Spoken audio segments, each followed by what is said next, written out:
I lean in toward my drafting table, adjusting the letter spacing on Logan and Delaney's engagement invitations for the third time. Golden sunlight pours through the window, catching the metallic copper ink I'd carefully chosen for its warmth and quiet elegance. Almost there, almost perfect. Logan deserves nothing less. A buzz rattles across the oak surface. My phone, nudging dangerously close to the edge of my coffee cup. His name flashes across the screen, and without thinking, I smile. Parties this weekend. Guest list is super tight. Hope you understand. My fingers hover, frozen mid-adjustment. I reread the message, certain I missed something. The brush pen slips from my grasp, dragging a jagged streak across the vellum paper. What? I whisper, my voice too soft to fill the silence of my apartment. As I lunge for my phone, the edge of my hand bumps my mug. Coffee spills in a slow, deliberate crawl across the table, soaking the sketches beneath. But I barely notice. My gaze lands on the photo beside me. Logan in uniform, beaming, flanked by 3 bulging care packages I'd painstakingly assembled last winter.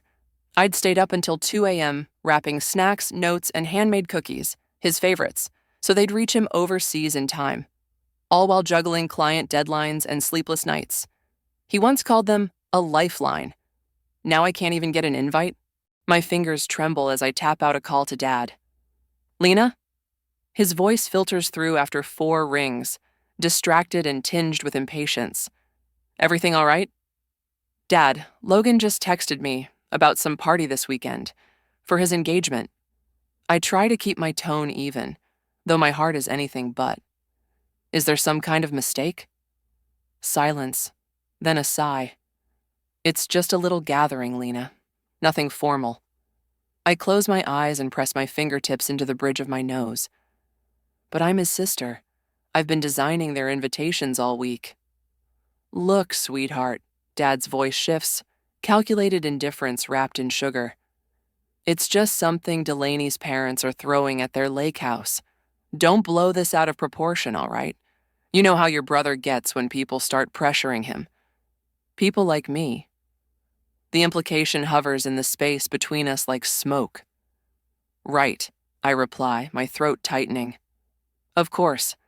I hang up before my voice betrays me. The sunlight feels colder now, the copper ink dull. I stare at the scattered remnants of my work. Hours of unpaid time poured into a gesture he couldn't even acknowledge with a simple invitation.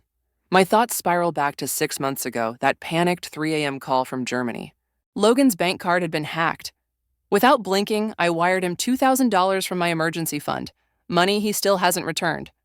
I think about the nights I lost sleep redesigning their engagement announcement because Delaney didn't like the version they'd paid for. I'd skip Diane's birthday dinner for that. I think about the 18 months I sent care packages like clockwork. How I checked on Mom and Dad twice a week like it was my job. How I helped Delaney move into their new apartment so it would feel like home when Logan got back. A new ping lights up my phone. My cousin Cassie. Just got the evite for MB's party. You heading up to the lake this weekend? My stomach turns.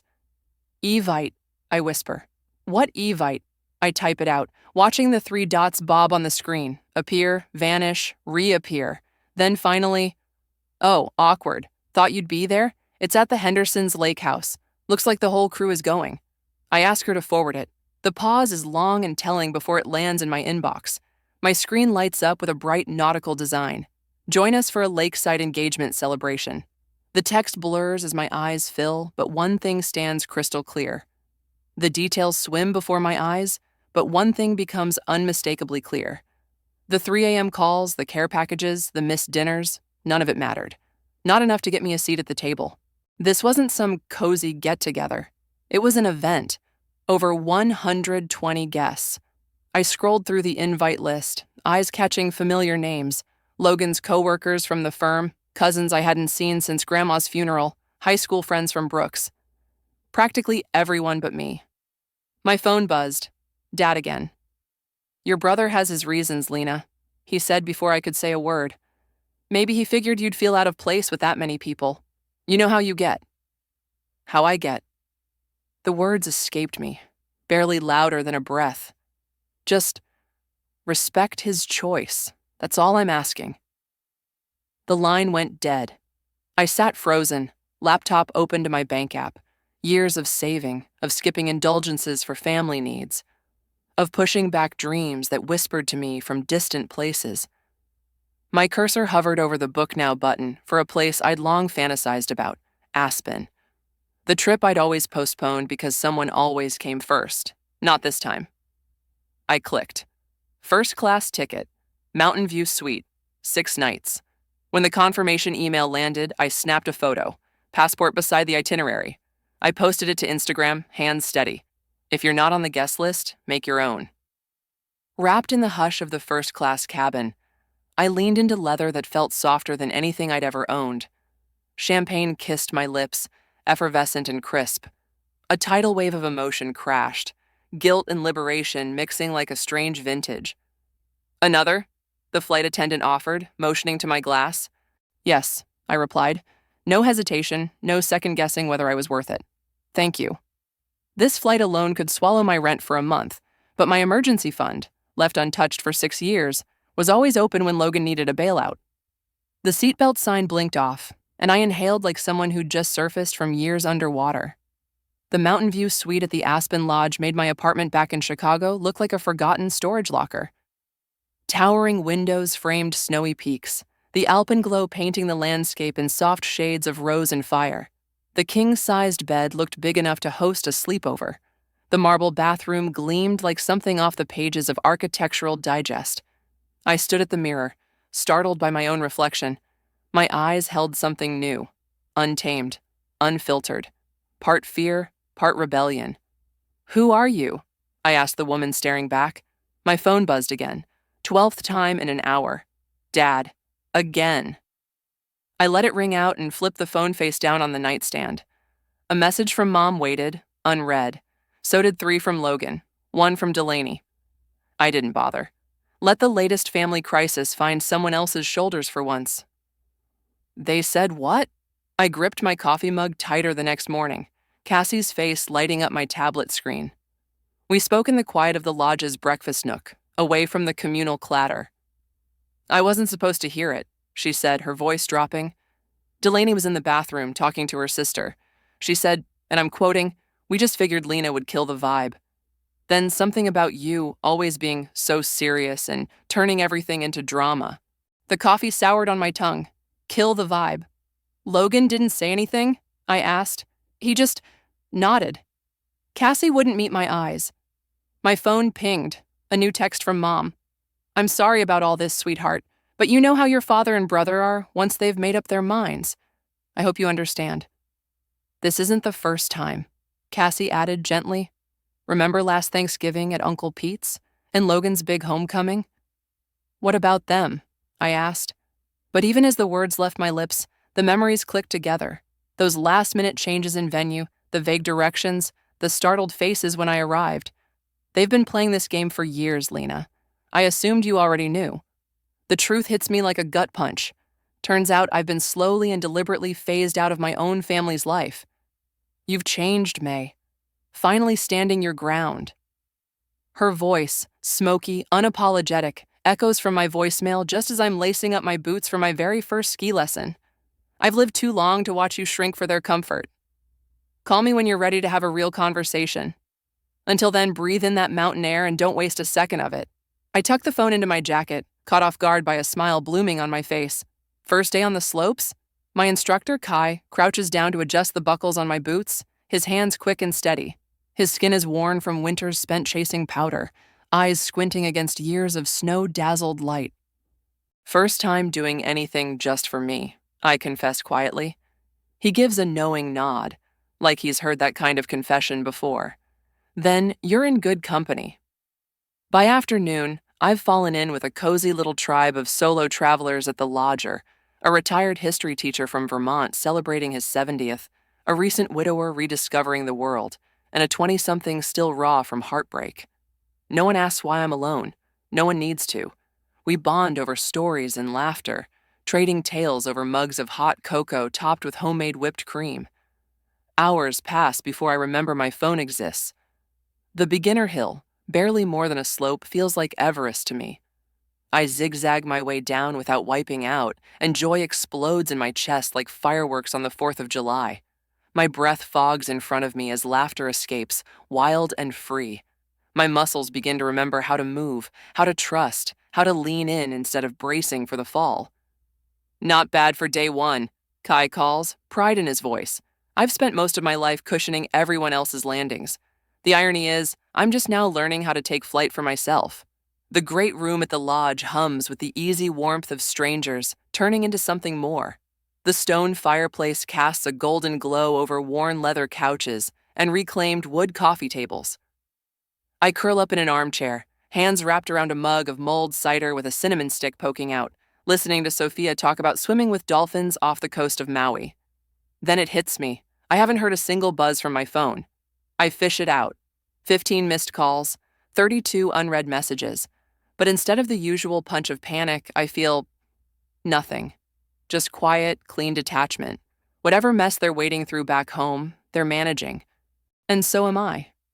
The laughter around me rises.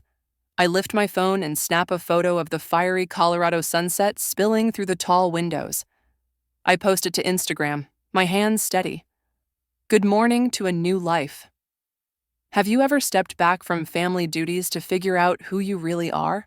Drop a comment if you've ever had to choose between showing up for them or finally showing up for yourself. The fire cracks gently as I raise my glass to no one in particular, toasting the me I'm only just beginning to meet. 3 days into this Aspen retreat, and the ache that's lived between my shoulders for what feels like forever is finally unraveling. My phone buzzes against the oak end table. Then again.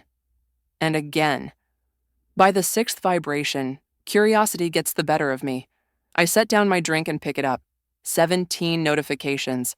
All from Cassie. Sauce complete meltdown happening. Call me now. My thumb hovers over the screen. One part of me wants to silence it, to protect the fragile piece I've finally stitched together.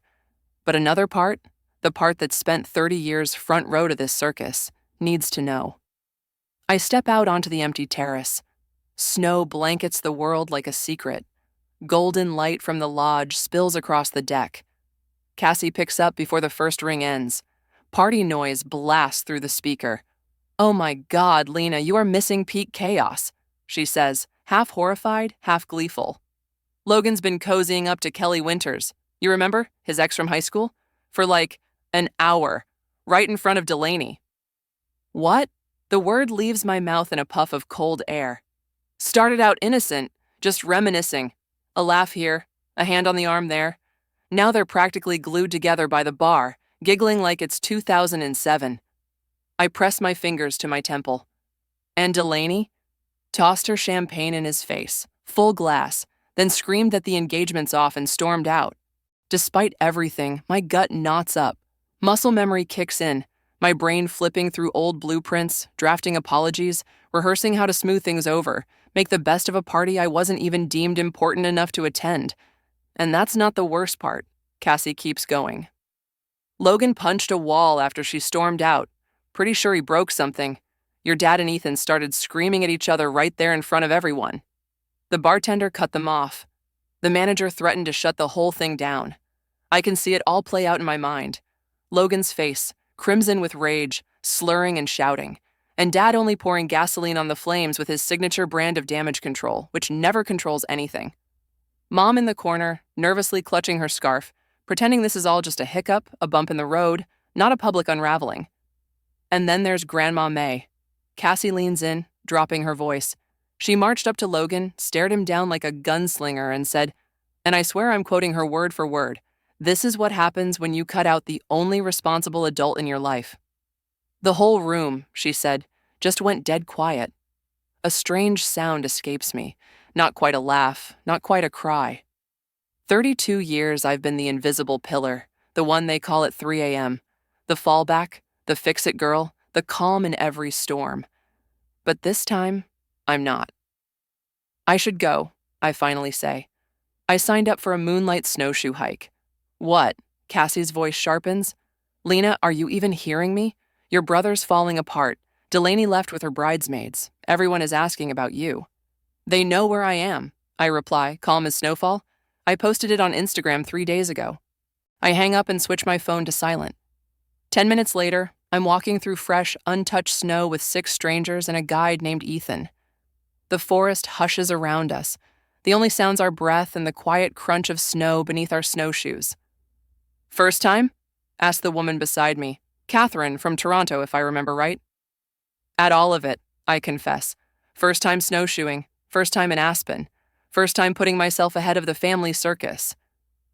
She laughs, rich and unrestrained, echoing through the trees. That last one's the toughie. The uphill climb sets my calves on fire, breath puffing in clouds before me. Every step demands focus. Lift, plant, press. There's no space for worry when you're busy trying not to face plant into a snowdrift. Midway up, Ethan stops us at a clearing. Below, the valley sparkles. Tiny lights glimmering like stars spilled from the sky. Above us, the full moon blazes like a watchful eye. "Take a moment," he says, voice low. Sometimes we get so focused on the climb, we forget to look around.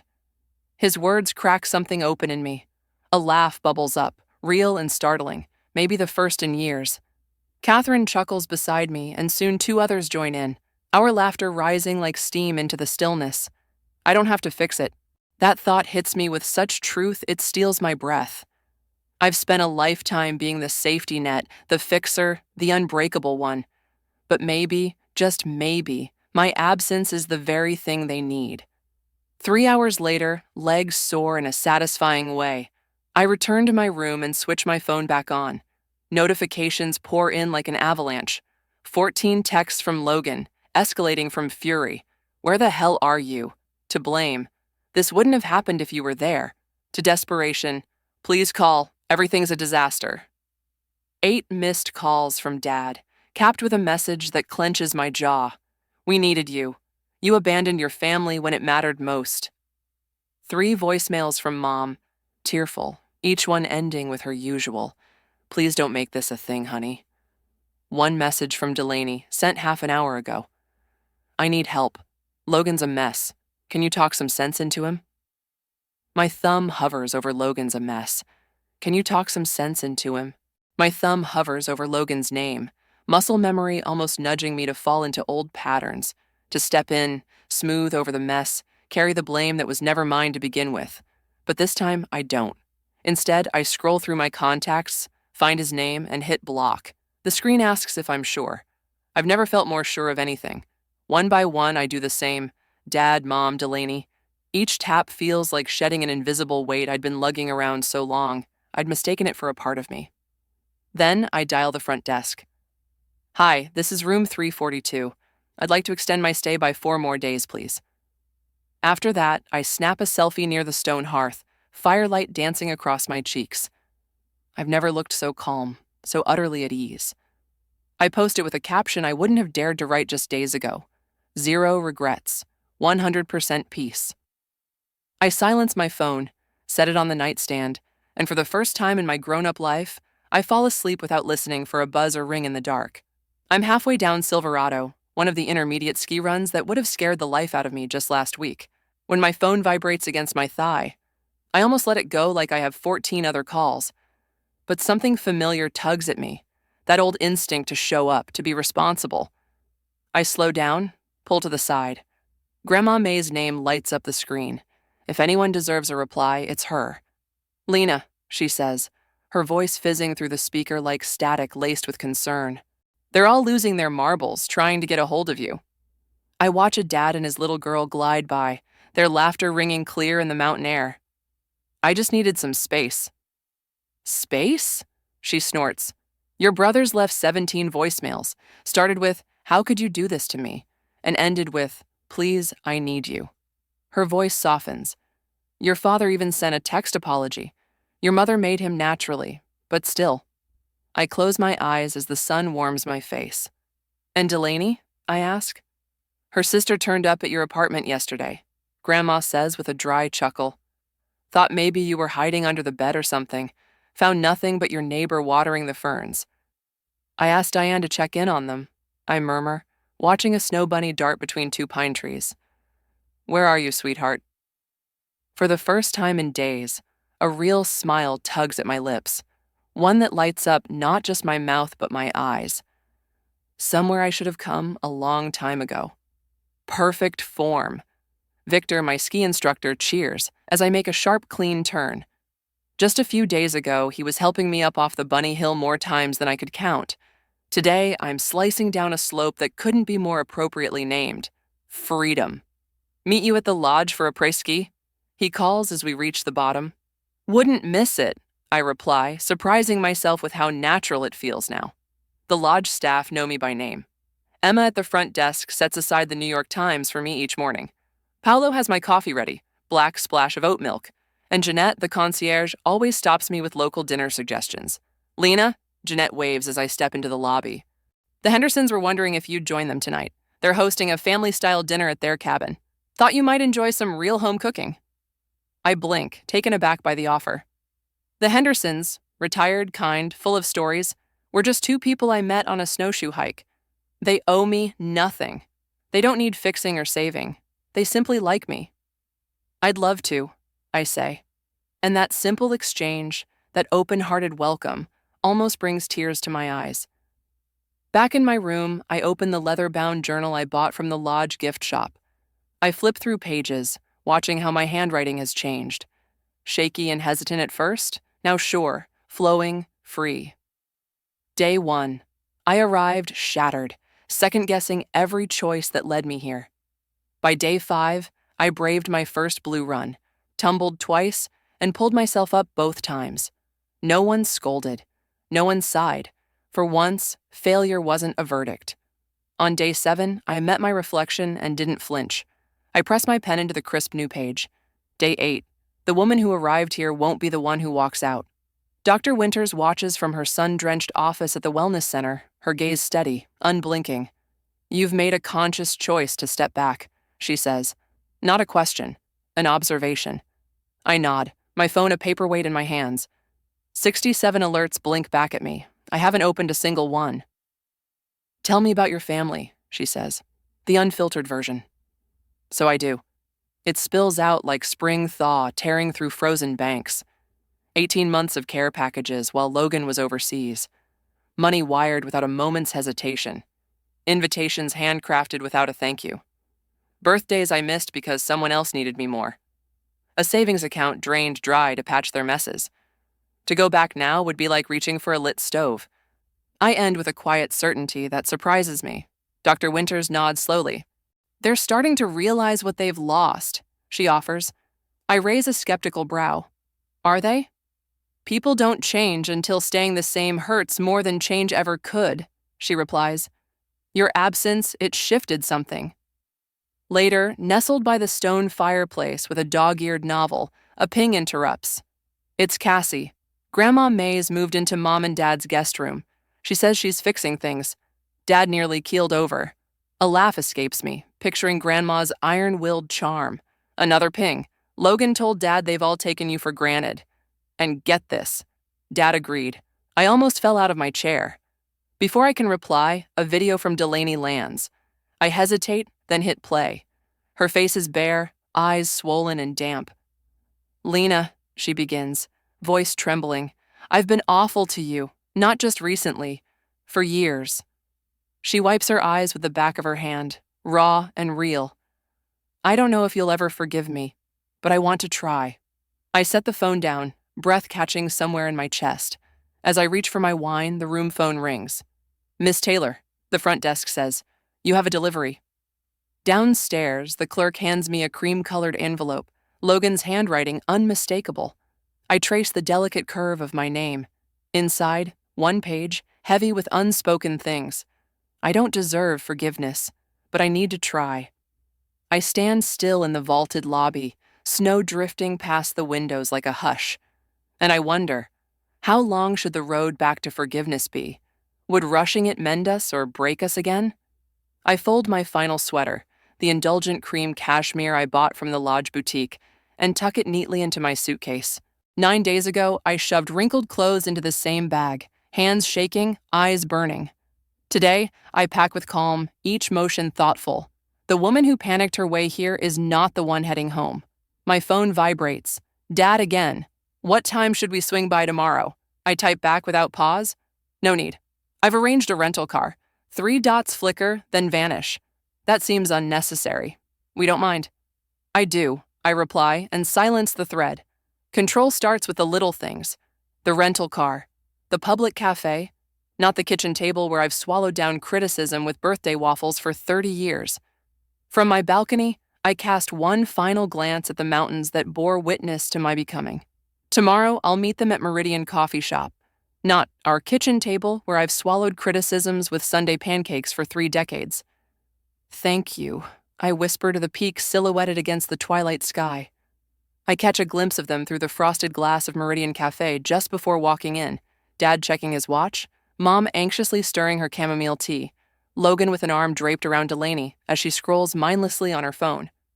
The image is so familiar it presses against old wounds, threatening to draw me back into a version of myself I've worked hard to outgrow. I square my shoulders and step inside. Lena. Mom's voice, soft and hopeful, cuts through the cafe's soft hum. She half rises from her seat with that tentative smile I know too well.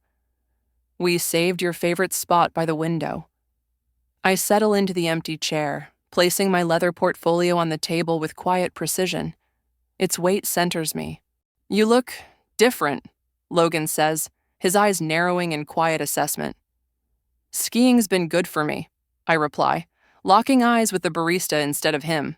Dad clears his throat, his tone clipped, controlled. Let's just move past all the unpleasantness. Your mother's been worried sick, and Logan and Delaney need help planning the new engagement party. Delaney perks up. We're aiming for the first weekend in April. I've already built a spreadsheet with all the tasks. We highlighted yours in yellow. Mom reaches across the table, her fingers trembling slightly as they rest over mine. Sweetheart, please. After everything that's happened, this family needs to stay together. I gently withdraw my hand and open my portfolio. Before we move forward, I say calmly, we need to address what already happened. Lena, Dad warns, his tone heavy with reproach. No need to dwell on the past. I'm not dwelling, I reply, my voice quiet but unshakable. I'm establishing context. I pull out a crisp sheet of paper.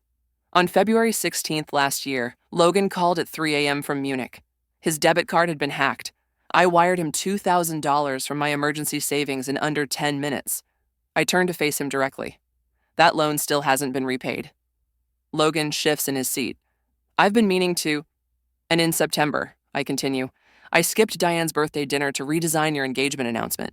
Delaney didn't like the layout from the professional you'd already paid. Here, I place my phone screen up on the table. Our text from Dad, asking me not to make a fuss after I was left off the guest list for an event with over 100 guests. The silence that follows is thick and foreign, like winter air in a sealed room. My family watches me as if I've started speaking another language. I'm not here to accuse, I say, folding my hands calmly on the table. I'm here to define boundaries. Dad's face flushes. Now hold on. No, Tom. Mom interrupts, her voice firmer than I've ever heard it. Let her speak. I slide another sheet of paper next to the first. This, I say, is what I need from each of you moving forward. Their eyes dart to the document, scanning the typed lines. First, acknowledgement of my time, effort, and contributions. 2, at least 2 weeks' notice for family events. 3rd, repayment of all outstanding loans within 6 months. 4, no more free design work. Family discount, 25%. 5, respect my no. No guilt trips, no manipulation. If these boundaries are crossed, I continue, I will reduce contact until things change. I pause, letting my words settle like snow on bare ground. I've learned that love without respect is unsustainable. And if we refuse this, Dad's voice is thin, a thread between anger and disbelief.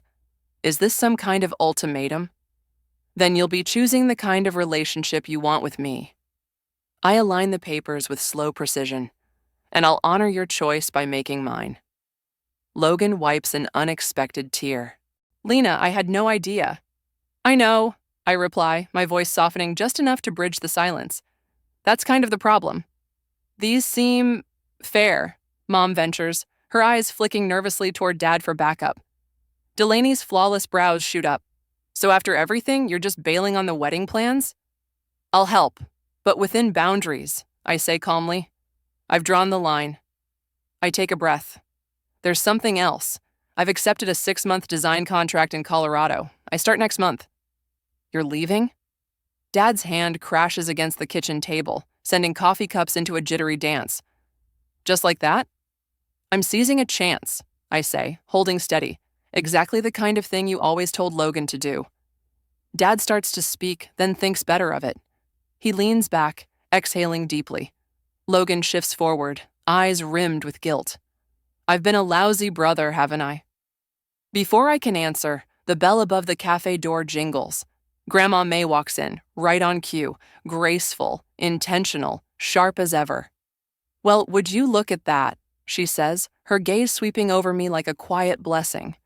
It's about time someone in this family decided their voice mattered. She hauls over a chair from a nearby table and wedges it between Dad and me like she owns the place.